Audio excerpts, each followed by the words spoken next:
Hello তারপরে update সরাসরি চলে এলাম সান্দাগান এবং সকালের আপডেট দিতে প্রথমে বলে রাখি আজকে 16 সেপ্টেম্বর 2024 সোমবার।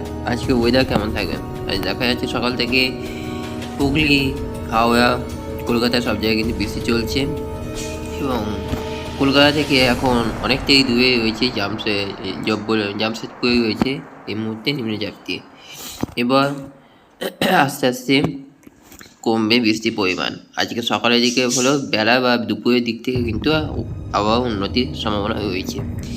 দেখিনি রেন অ্যান্ড থান্ডার্সে দেখা যাচ্ছে কলকাতায় যেটুকুনি বৃষ্টি হচ্ছে সেটা ফুললি কিন্তু নিম্নচাপের দৌলতে এবং খানিকক্ষণের জন্য কিন্তু ভারী বৃষ্টি আসতে পারে দক্ষিণবঙ্গে 11টা নাগাদ এবং তিনটের পর থেকে যে স্পেলটা আসবে সেটা হালকা মাঝারি এবং তারপরে কিন্তু একদম আকাশ পরিষ্কার হয়ে যাবে। আজকে রাত্রিবেলায় 7টা-8টা নাগাদ কিন্তু পরিষ্কার হয়ে যাবে আজকে।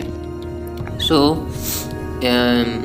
ওয়েদার আজকে পরিষ্কার হয়ে যাবে, কিছুটা মেঘ থাকবে এবং যে আরামবাগ, কলকাতা, এই চন্দননগর এইসব জায়গায় কিন্তু মেঘলা আকাশ থাকবে আর ভারী বৃষ্টি থাকবে পড়লে কিন্তু গয়া, সাসারাম, এদিকে দেওঘর সব জায়গায় কিন্তু ভারী থেকে অতি ভারী বৃষ্টির সম্ভাবনা রয়েছে এবং কাল থেকে কিন্তু ফুললি কিন্তু পরিষ্কার থাকবে। আজকে রাত্রিবেলা থেকে তো পরিষ্কার হচ্ছে এবং কাল থেকে তো ফুললি পরিষ্কার রয়েছে আর 18 তারিখ থেকে কিন্তু ফুললি পরিষ্কার হয়েছে এবং পরবর্তী যে ঘূর্ণাবর্ত আসছে কিনা সেটা দেখা যাচ্ছে যে মায়ানমারের কাছ থেকে কিন্তু একটা মেঘ আসছে এবং 18 তারিখে একটা বৃষ্টির সম্ভাবনা রয়েছে বাংলাদেশের দিকে এবং চিটাগাংয়ের দিকে এবং 19 তারিখও দেখা যাচ্ছে সেম পরিস্থিতি। এইগুলো দেখা যাবে যে কোথায় কত 19 তারিখে একটা বৃষ্টি হয়েছে হালকা মাঝারি কলকাতায় 19 সেপ্টেম্বর। 20 তারিখ দেখা যাচ্ছে 20 তারিখেও একটা বৃষ্টি হয়েছে, ময়মনসিংহ হয়ে ঢুকছে একটা মেঘ এবং তার জেবে কিন্তু হালকা মাঝারি বৃষ্টি হয়েছে খানিকক্ষণের জন্য এবং যে দেখা যাচ্ছে ঢাকা ধানবাদের কাছে কিন্তু সবসময় কিন্তু বৃষ্টি আছে, প্রায়শই বৃষ্টি কিন্তু রয়েছে আমাদের ফুললি কিন্তু দক্ষিণবঙ্গে বেশ কিছু জায়গায়। আর দেখিনি কোথাও ভারী বৃষ্টি বা নিম্নচাপ হয়েছে কিনা, না এই মুহূর্তে আর দেখা যাচ্ছে না এই নিম্নচাপে কোনো বৃষ্টি। একটা আসছে মায়ানমার কাছে কিন্তু ভারী একটা নিম্নচাপ আসছে, আবার কিন্তু ভারী একটা নিম্নচাপ আসছে মায়ানমার এবং থাইল্যান্ড হয়ে, যেটা শক্তি বাড়িয়ে আসছে আমাদের দক্ষিণবঙ্গে 24 তারিখ নাগাদ। ফের কিন্তু বৃষ্টি হয়েছে আমাদের দক্ষিণবঙ্গে 24 থেকে 25 তারিখের ভেতর ফের কিন্তু একটা নিম্নচাপ আসছে।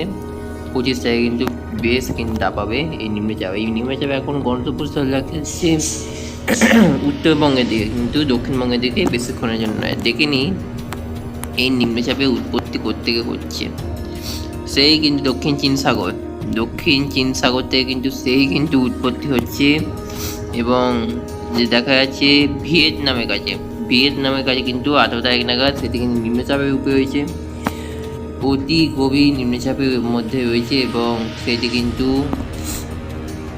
এদিকে হংকং হয়ে এদিকে কিন্তু আমাদের মায়ানমার হয়ে কিন্তু আমাদের দক্ষিণবঙ্গে প্রবেশ করলো এবং প্রবেশ করে মায়ানমারের কাছ থেকে আসাম হয়ে ত্রিপুরা হয়ে সেটি কিন্তু বাংলাদেশে ঢাকা হয়ে সেটি কিন্তু আবার কিন্তু প্রবেশ করলো পূর্ণিয়ার কাছাকাছি, মানে কলকাতায় একটা বৃষ্টি রয়েছে এই যে।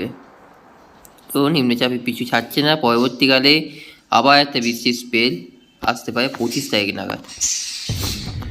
সো এই মুহূর্তে টেম্পারেচার কতখানি দেখে নিই। টেম্পারেচার এই মুহূর্তে রয়েছে 28, বেলা করতে কতখানি হবে দেখি, 2টো পিক টাইম 32 ডিগ্রি সেলসিয়াসের কাছাকাছি আর বাংলাদেশে সর্বোচ্চ 33 ভেতর থাকবে। তো থ্যাংক ইউ সো মাচ সবাই, আমি টেবিল দেশকে অবশ্যই সাবস্ক্রাইব করবেন, ভিডিওটি ভালো লাগলে লাইক শেয়ার করবেন, অবশ্যই গুরুত্বপূর্ণ মতামত জানাবেন। আর হ্যাঁ, দেখতে পাচ্ছেন কলকাতা আকাশে এই মুহূর্তে এখনও মেঘ রয়েছে আর ঢাকা ধানবাদেও কিন্তু মেঘ রয়েছে, বৃষ্টির সম্ভাবনা এই মুহূর্তে প্রবল। থ্যাংক ইউ সো মাচ সবাই, টাটা।